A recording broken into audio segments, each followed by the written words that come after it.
La clochette des fées de Lily. Lily, une fillette de 7 ans aux yeux pétillants, s'apprête à s'endormir. Sa chambre est remplie de livres, de peluches et d'étoiles phosphorescentes au plafond. Mais ce soir, un son étrange attire son attention.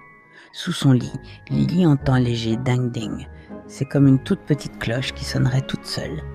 Intriguée, elle se penche et aperçoit une minuscule clochette argentée, brillante comme un éclat d'étoile. Lily prend la clochette entre ses doigts et la fait tinter. Aussitôt, une pluie d'étincelles dorées remplit sa chambre et un tourbillon coloré apparaît. Le cœur de Lily bat fort. Le tourbillon s'ouvre comme une porte. Lily avance doucement et, en un clin d'œil, elle se retrouve dans une clairière lumineuse. Tout autour d'elle, des fleurs géantes brillent et des lucioles volent formant des cœurs. De petites créatures ailées apparaissent, rieuses et lumineuses. Elles ont des robes faites de pétales et des ailes transparentes comme du verre. L'une d'elles s'avance. « Bienvenue, Lily. Je suis Phila, la fée des clochettes. » Phila guide Lily. Partout, il y a des papillons géants, des champignons multicolores qui servent de maison et des ruisseaux qui chantent. Lily n'en croit pas ses yeux. C'est le royaume secret des fées. Phila lui explique. « Tu as trouvé la clochette des fées. » Elle ouvre notre royaume. Mais attention, tu ne dois pas y rester trop longtemps, sinon tu oublieras ton monde. Lily hoche la tête. Les fées invitent Lily à leur fête. Elles dansent en rond en faisant jaillir des étincelles colorées. Lily rit et tourne avec elles.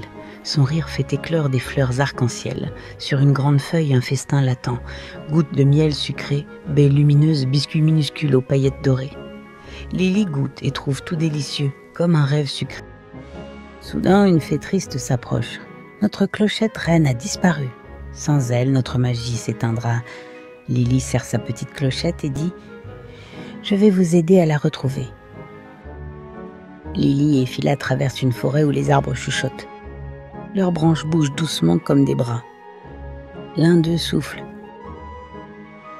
La clochette a été emportée vers la montagne brillante.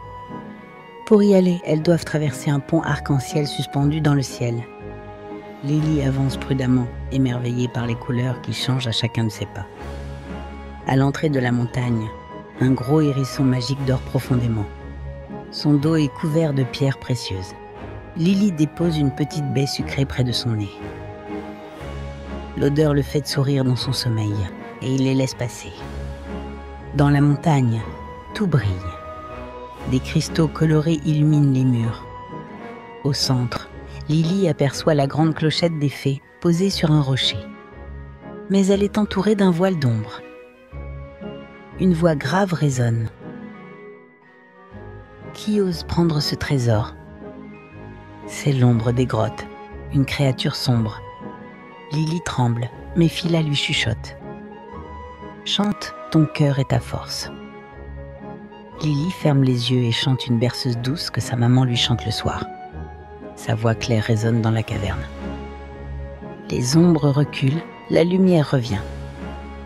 La grande clochette s'illumine et s'élève dans les airs. Elle rejoint les fées qui battent des ailes de joie. « Tu as réussi, Lily !» s'écrie Phila. Mais soudain, la petite clochette de Lily se met à vibrer très fort. Phila pâlit. « Le temps est presque écoulé, tu dois rentrer vite ou tu resteras ici à jamais. » Lily dit au revoir aux fées, qui lui envoient des poussières lumineuses en signe d'amitié. Elle fait tinter sa clochette et le tourbillon magique l'engloutit de nouveau. Lily rouvre les yeux. Elle est dans son lit, la petite clochette serrée dans sa main. Était-ce un rêve? Sur son oreiller, une petite fleur arc-en-ciel est posée. Lily sourit. Non, c'était bien réel.